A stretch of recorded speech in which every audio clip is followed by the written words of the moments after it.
Irmãos, João capítulo 8, Evangelho de João capítulo 8, nós leremos do verso 28 até o verso 32. Depois você continue com sua Bíblia aberta e nós iremos fazer a leitura de alguns versículos no contexto imediato desse texto.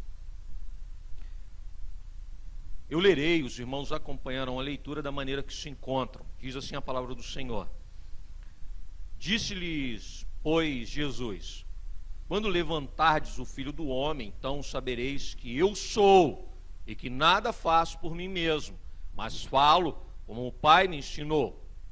E aquele que me enviou está comigo, não me deixou só, porque eu faço sempre o que lhe agrada.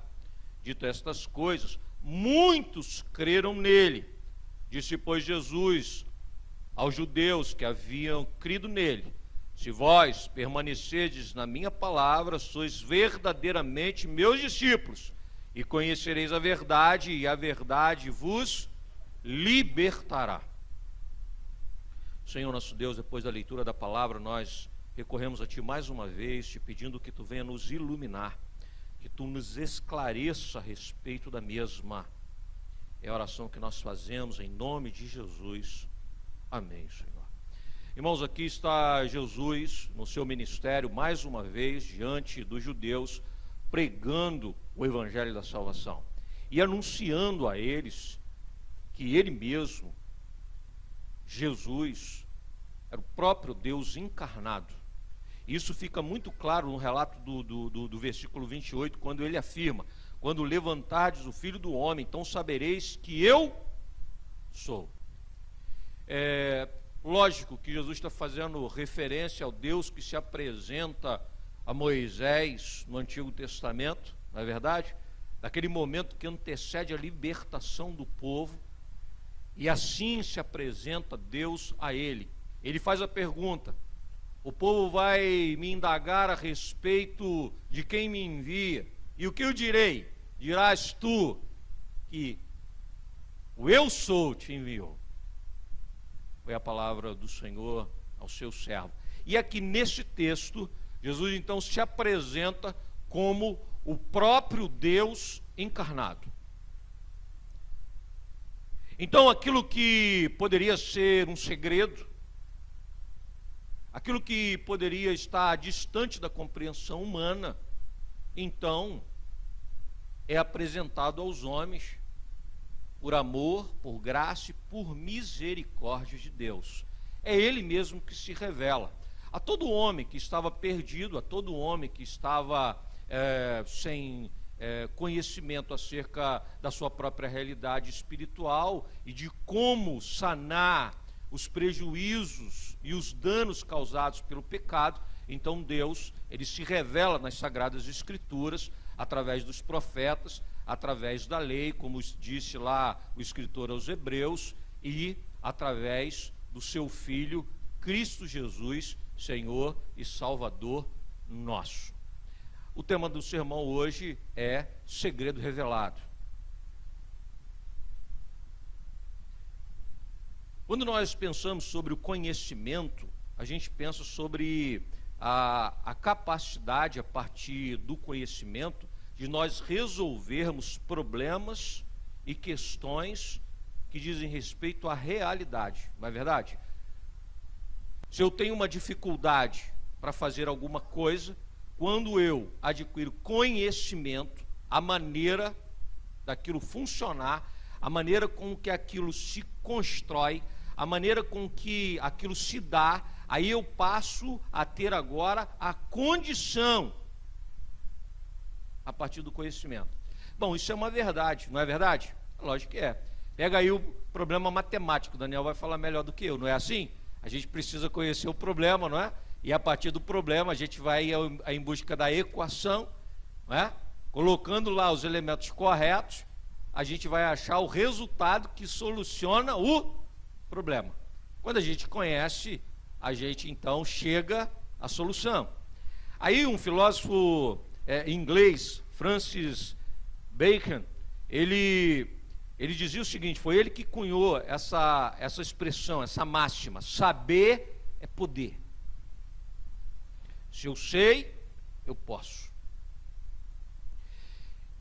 Isso mostra, não é, nessa afirmação, a sua crença, a crença do filósofo, a sua disposição para ensinar à sociedade que o conhecimento científico é instrumento prático do controle da realidade. É isso tudo que a gente está falando. Você tem conhecimento, você busca o conhecimento, você controla, você organiza, você busca, você encontra a resposta, você funciona bem. Você funciona bem. Jesus chama agora os judeus e diz para eles o seguinte: olha, todo o sistema religioso de vocês não tem funcionado. Antes ele já havia dito, sabe por que vocês erram? Por que vocês erram? Porque vocês não conhecem o quê? A palavra e nem o poder de Deus. Porque é isso mesmo. O saber, o conhecimento traz poder. Tira você da ignorância, te dá a condição de você avançar. Te salva do medo, da escuridão, de não saber aonde se pisa, de não saber o que fazer. Te ilumina, te dá discernimento. Não é assim? Você está num lugar, acaba a luz, se o lugar não é conhecido, você paralisa, você não sabe para onde vai. O melhor é ficar parado, não é? Você está num lugar que você não conhece, acabou a luz, é melhor ficar parado, porque se você fica parado, você não vai tropeçar, você não vai cair, você não vai se machucar, não é isso? Por quê? Porque falta discernimento, porque sem luz, sem iluminação, você não consegue avançar, você não tem firmeza, você está tomado pelo medo, o medo de errar, o medo de cair, o medo de se machucar.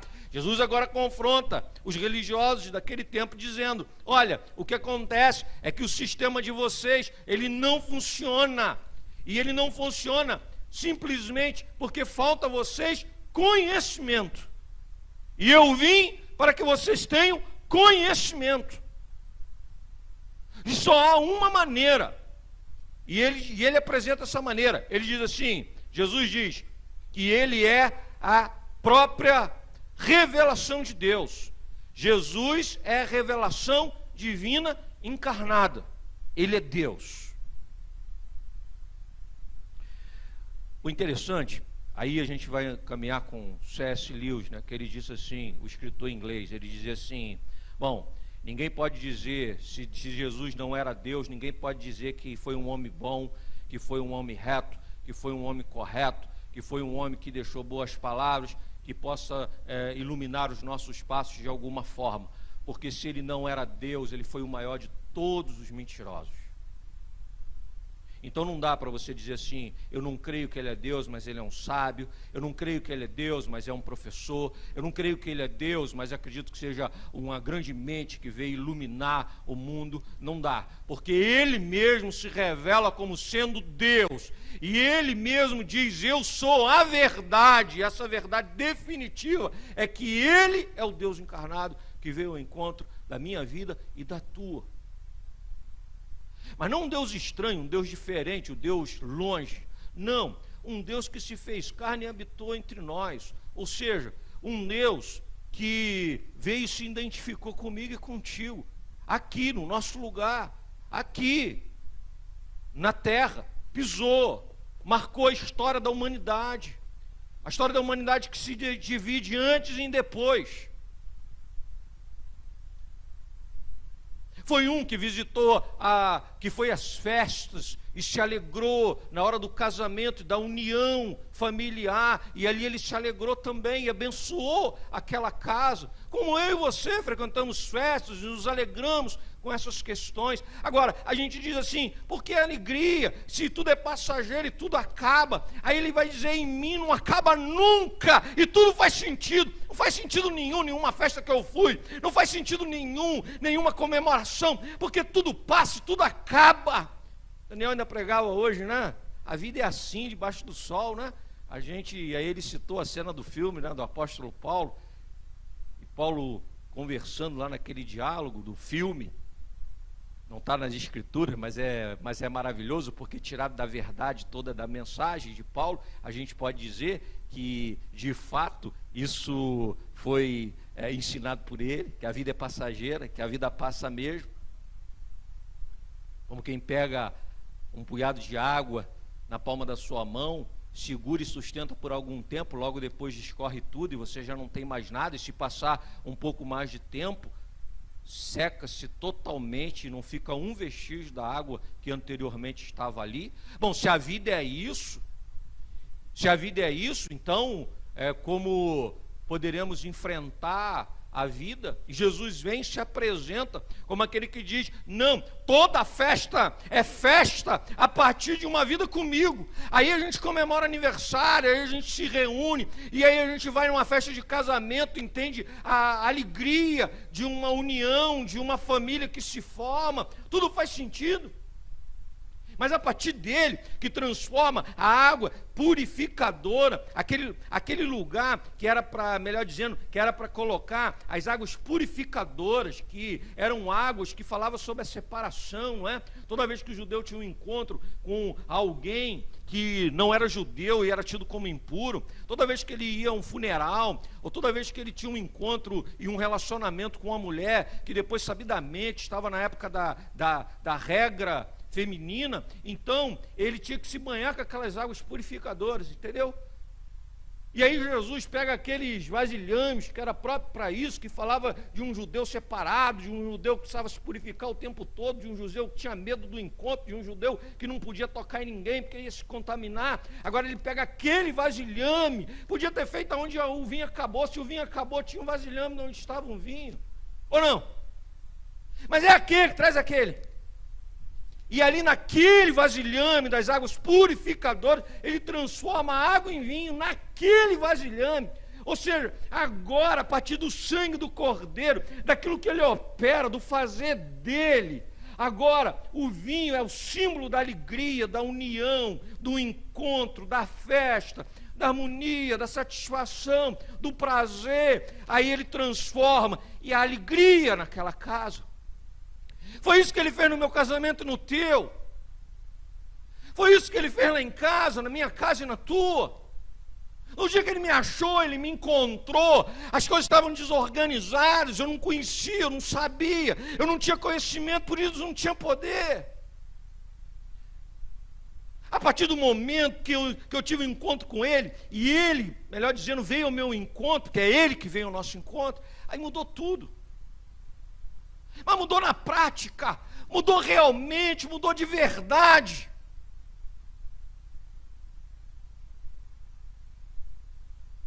Os meus relacionamentos, a minha maneira de entender o mundo, a vida, a carreira profissional. Tem um monte de gente que diz assim: olha, eu estou dando um jeito na minha vida, não dá nunca, não consegue nunca. O que Jesus chama é a gente para junto, para perto, em Cristo Jesus. A vida toda, a partir dele, se resolve. Se resolve. Sabe por quê? Porque resolve o coração.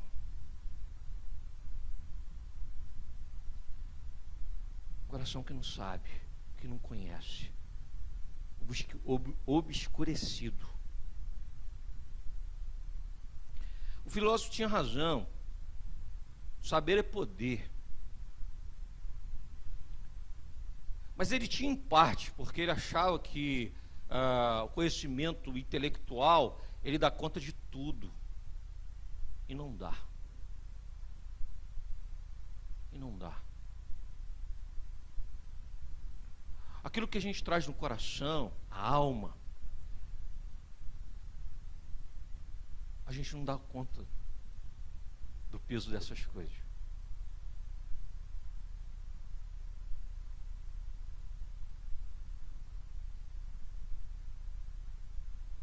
Verso 31, ele diz assim: disse, pois, Jesus aos judeus que havia crido nele: se vós permanecerdes em minha palavra, sois verdadeiramente meus discípulos. Como conheceremos acerca dessa verdade que pode mudar a nossa sorte? Ele vai dizer: através das minhas palavras. É ele que se revela, é ele que fala. E quem nós somos? Os discípulos.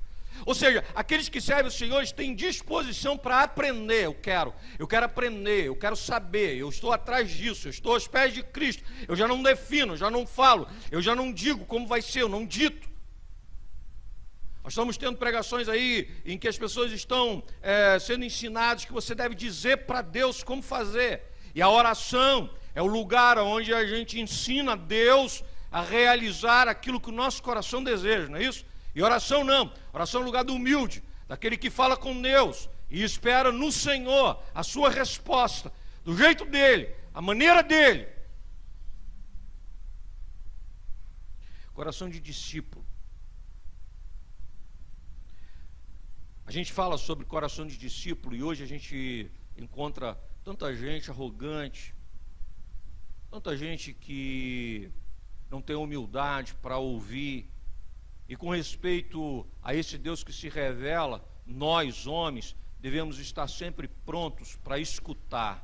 Nós devemos escutar aquilo que Ele tem para nós. Hoje pela manhã nós estivemos aqui e Deus falou conosco novamente. Agora nós estamos aqui de novo, Deus está falando de novo.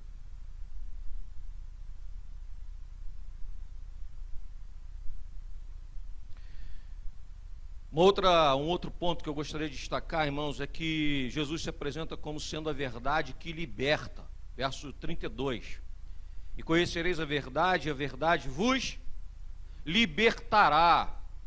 Libertará do esquema montado, do nosso jeito, da maneira com que as coisas funcionam, a partir da nossa própria mão, do nosso próprio entendimento. Os judeus, eles tinham lá a religião, o livro, mas eles viviam segundo o sistema promovido por eles mesmos. Jesus vai dizer, não, vocês precisam de uma verdade que liberte vocês das verdades, ou daquilo que vocês entendem que seja verdade. Daquilo que você determinou para a tua vida como sendo verdadeiro. Jesus é aquele que liberta, a verdade que liberta.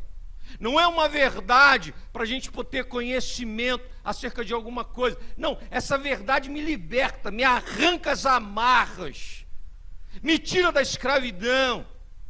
Mas tem uma questão que é fantástica. Veja, diz a palavra que no verso 28, depois de ele se apresentar como aquele que seria levantado, e aí ele está falando da sua própria morte, a morte de cruz, quando ele for levantado no madeiro, levando sobre si os pecados de todos. Diz o texto, então, que depois de ouvirem essa palavra, e aí você vai chegar em casa e vai ler todo o capítulo 8, porque esse é o final de um sermão. Depois de ouvir todo esse sermão, diz o texto lá embaixo, no versículo 30, leia aí. Ditas estas coisas, muitos... Não está aí? Muitos creram. Aí Jesus agora, ele se volta, Jonas, para conversar com quem creu, com quem levantou a mão e disse, eu creio. Agora ele está falando com eles. Aí diz o texto, que Jesus diz para eles assim, gente, para crer em mim, é preciso experimentar libertação das amarras, daquilo que você entende como sendo verdadeiro, daquilo que contaram para você que é o jeito certo, do mau testemunho das pessoas dizendo para você assim, ser crente é assim, a gente vive na igreja de um jeito, lá fora a gente vive de outro. Aí você vê, pô, mas o cara é pastor, o cara é presbítero, ele está fazendo assim, eu entendi como é que funciona. Olha como é que eu sou esperto, olha como é que eu sou esperto, eu vi o cara faz assim, então vou fazer também. A gente é da igreja, a gente vive lá, bota a roupa certa, o sotaque certo, a gente bota a gravata, a gente bota o terno, está resolvido. Lá fora tem 2, 3 mulheres, lá fora a gente não vale nada, lá fora a gente não paga ninguém, lá fora a gente não presta, a gente não é bom para a esposa chora todo dia em casa sozinha, porque você não é bom marido. Os filhos abandonados, os filhos sem direção, mas esse cara é o modelo que eu quero, sabe por quê? Porque o meu coração deseja isso, porque o que o meu coração quer é isso, porque o meu coração anseia por isso. O coração do homem pede para o erro e para o pecado. Então é tão bom olhar alguém que está fazendo errado, para que eu possa então me justificar dizendo, está vendo, não sou tão ruim assim, afinal de contas, tem um monte de cara fazendo errado. Esse negócio de igreja, de crença, de cristianismo, é só a gente ir aos domingos na igreja, às terças, às quintas, a gente dá o dízimo, está tudo resolvido. Eu creio. Eles disseram, naquele dia, nós cremos. E Jesus está dizendo para eles, gente, vocês precisam de libertação. Para crer em mim, é preciso viver esse negócio. Esse negócio não se vive só no domingo. No domingo a gente adora. O que nós estamos fazendo aqui? Você está sentado, eu estou falando, nós estamos reunidos aqui em torno da palavra, mas não é aqui que a vida acontece. É aqui? A vida está acontecendo agora? Não, a vida acontece lá fora. Aqui a coroação, a adoração, aqui o alimento, aqui nós nos enchemos dessa palavra de novo. Para quê? Para viver lá fora. Jesus veio para jogar por terra aquela religião que era uma amarra para alguns momentos da vida do homem, através dos festivais dos judeus, através dos rituais, através das festas. Jesus está dizendo assim: ora, vocês precisam entender que esse negócio é para a vida, é preciso libertação.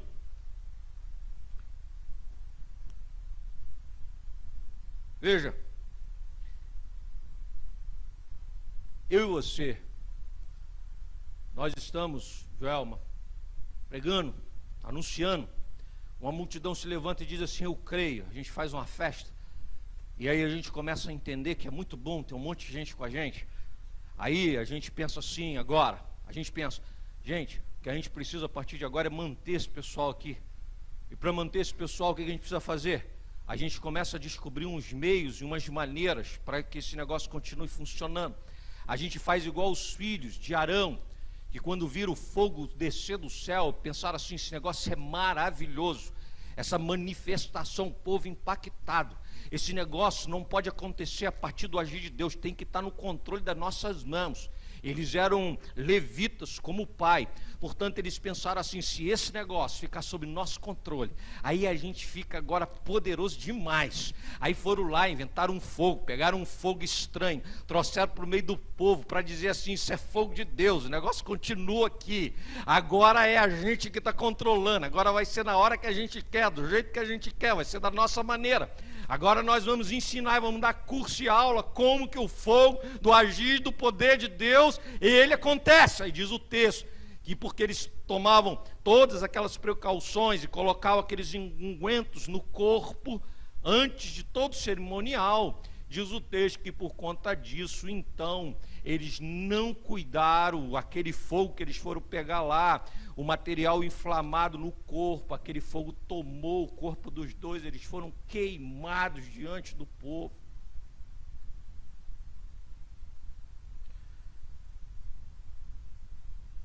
E o pai viu, o pai estava lá.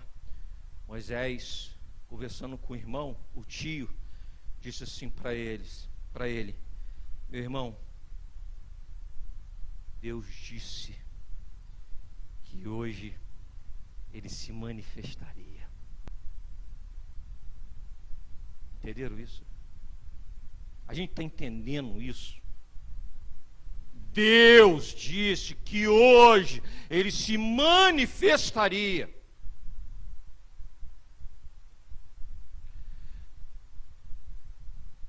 Jesus agora está diante de um pessoal que levantou, vamos usar a expressão de hoje, né, de algumas igrejas, levantaram a mão para Jesus. Agora está diante daquele povo, o que que faz? Vamos fazer um jeito de manter todo mundo aqui. Como? Aí, outro dia eu vi, outro dia não, já faz bastante tempo, alguém que disse assim para mim, né, disse assim para mim, depois que preguei: eu acho que o senhor tem pregado e tal, mas tem que pregar uma mensagem assim mais leve, uma coisa de amor, para ver se, porque senão o pessoal vai embora, não vai ficar ninguém. Aí eu disse para ele assim, percebendo o sotaque do diabo, eu disse assim para ele assim: meu irmão, eu prego o que Deus me dá. Se nós vamos ficar com 2 ou 3 na primeira igreja presbiteriana, a partir da palavra que é pregada, e se a palavra que a gente prega é a palavra que liberta, 2 ou 3.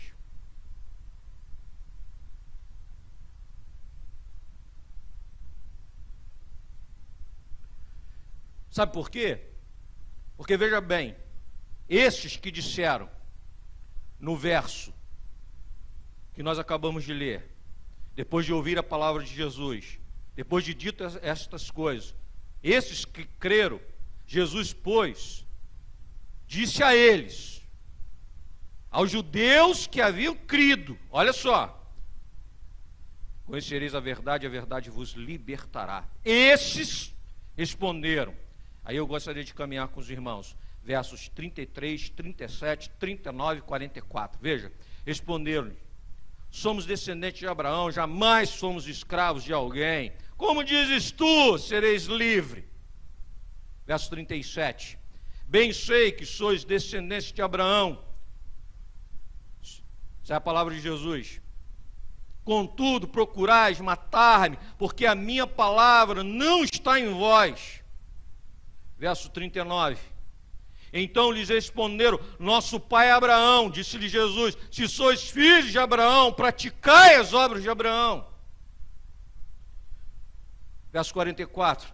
Vós sois do diabo, que é o vosso pai, e quereis satisfazer-lhes os desejos. Ele foi homicida desde o princípio, jamais se firmou na verdade, porque nele não há verdade. Quando ele profere mentira, fala do que lhe é próprio, porque é mentiroso e pai da mentira. Está falando para quem? Para quem levantou a mão. Falou para quem? Para quem disse que creu. Não creu nada. Para crer, preciso viver isso. Para crer, preciso submeter essa palavra. Você vai olhar para um monte de gente que tem o título, mas nunca experimentou libertação. Que tem aparência, mas não teve a vida transformada por essa palavra. Jesus confronta aqueles todos que naquele dia levantaram a mão. Que maravilha! Não, a palavra continua. E ela continua no domingo de manhã. E hoje ela falou de novo. E ela está aqui agora novamente. Deus falando de novo. Como andaremos nós? E como viveremos nós? Não segundo a nossa vontade nem o nosso coração, mas segundo a palavra que liberta. E ela libertou o André da mentira do coração do André. Ela me libertou do meu engano, do meu engodo. Ela me libertou do meu jeito, da minha maneira. Ela me libertou da forma de tentar fazer esse negócio funcionar. Ela é verdade que liberta. Ela me dá um conhecimento que não nasce no meu próprio coração, mas vem direto do trono de Deus e se revela a mim pela graça e pela misericórdia de Deus em Cristo Jesus. Paulo, tomado por essa verdade, ele diz assim: Joelma, e aí a gente vai entender o que é dizer isso. Já não vivo eu, mas Cristo vive em mim. Ele vai dizer outra feita, ele vai dizer assim: sede meus imitadores, como eu sou de Cristo. Numa outra oportunidade, ele ainda diz assim: nós, porém, temos a mente de Cristo. É a mente, é o comportamento, é o agir, a maneira de enxergar o mundo, de ver as coisas.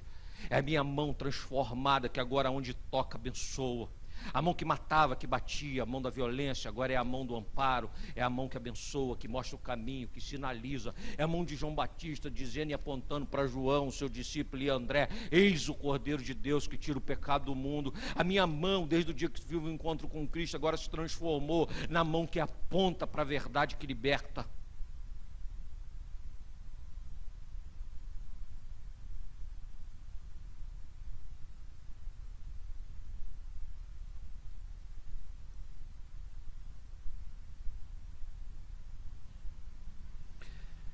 Para a gente poder concluir o sermão dessa noite, a palavra do Senhor, lá no final desse embate, aqueles disseram que creram na palavra de Jesus, achando que agora vão dominar a situação, foram confrontados até o final, porque estão algemados, estão presos, ainda são escravos. Eu tenho o meu nome no hall de membros de uma igreja. Eu sou da Igreja Presbiteriana do Brasil, por isso eu declaro diante de todo mundo: sou um predestinado. A palavra do Senhor nos ensina que o eleito, o predestinado, é aquele que anda segundo a vontade de Deus. Assim ensinou Calvino e assim ensinaram todos os reformados. Que as evidências da vida daquele que foi encontrado pela graça e pela misericórdia de Deus se dão na sua vida de piedade, de santidade, de retidão, de comprometimento com Deus. Verdade não é mero conhecimento intelectual. Nas palavras de João, no Evangelho da Salvação, verdade, conhecimento é antes um comprometimento pessoal com a palavra do Senhor. Quanto nós estamos comprometidos? O quanto nós fomos tomados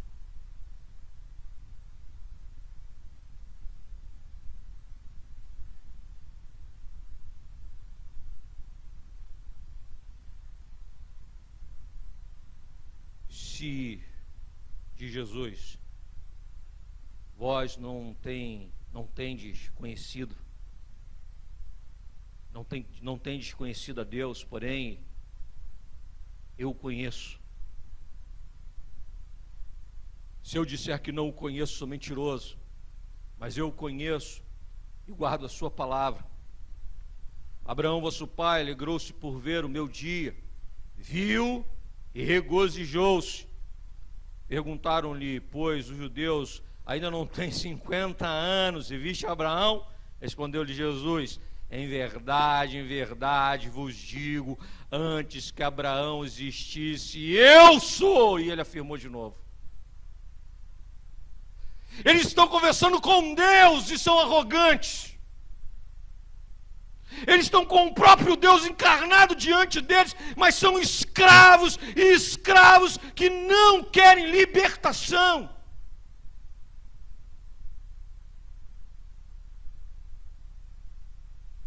E depois essa palavra, diz o texto, e termina assim no versículo 59, então pegaram em pedras para atirarem nele. Mas Jesus se ocultou e saiu do templo.